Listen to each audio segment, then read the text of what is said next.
اللہ اکبر اللہ اکبر۔ کہ اگر ساری دنیا کی امتیں جتنی اب تک آئی ہیں سب امتیں اپنے اپنے ظالم کو لا کر پیش کریں اور ہم حجاج کو پیش کریں تو ہمارا پلڑا بھاری ہو جائے گا۔ اس امت کا ایک ظالم ساری امتوں کے ظالموں کے مجموعے پہ بھاری ہے۔ اور اگر بعد والوں کو دیکھیں تو بعد والوں نے یہ کہا ہے، بعد کے متاخرین علماء نے یہ کہا ہے کہ اگر ساری امتیں اپنے عادلوں کو لائیں، ساری امتیں جتنی بھی اب تک گزر گئی، ساری امتیں اپنے عادلوں کو لائیں، عدل والے، اور ہم عمر ابن عبدالعزیز کو لائیں تو ہمارا پلڑا بھاری ہو جائے گا۔ یعنی بگاڑ میں بھی اس امت کا بگڑا ہوا سب پہ بھاری،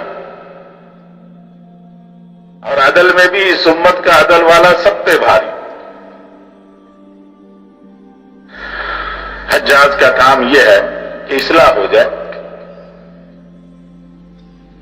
حجاج ابن یوسف نے جو کچھ کیا وہ اصلاح کی خاطر کیا، اس نے امت کی اصلاح کی خاطر۔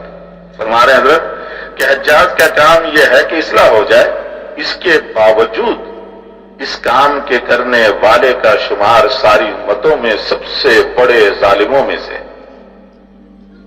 ایک عمر ابن عبدالعزیز ہے، جن کو کہتے ہیں کہ ساری امتیں مل کر ایسا عادل پیش نہیں کر سکتی۔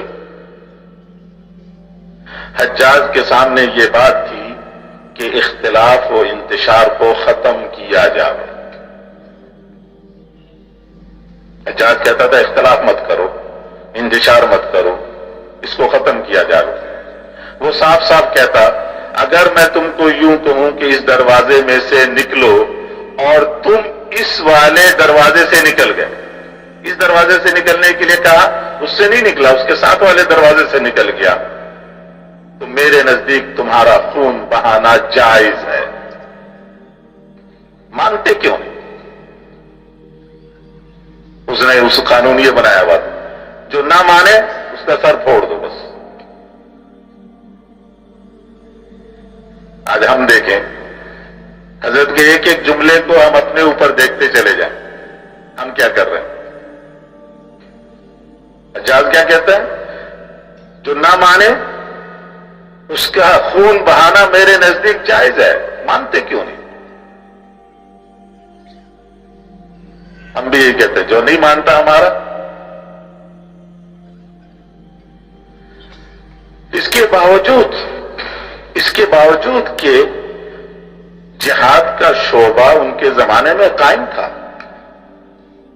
جہاد کا شعبہ دینی اور سارے شعبے اس کے زمانے میں قائم تھا، دنیا میں سب سے زیادہ ظالم شمار ہوا۔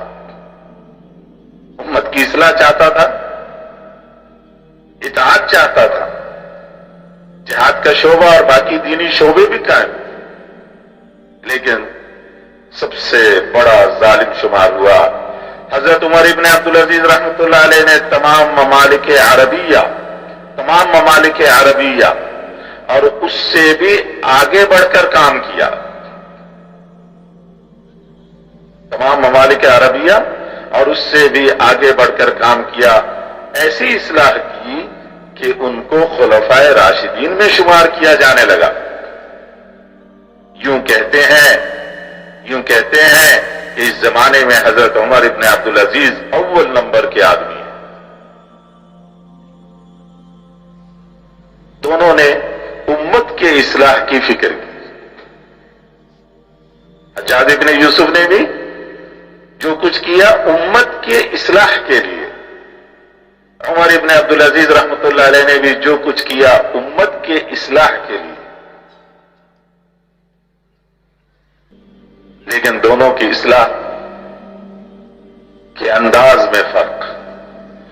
ایک نے اصلاح کا کام کیا ایک نے اصلاح کا کام کیا، ایک نے اصلاح کا کام کیا اور دوسروں کے سارے نفعوں کو قربان کیا، حجاج ابن یوسف، تو سب سے بڑا ظالم کہلایا۔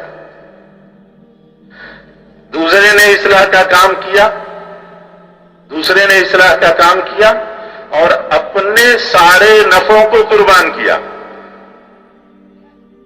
اصلاح کا کام کیسے؟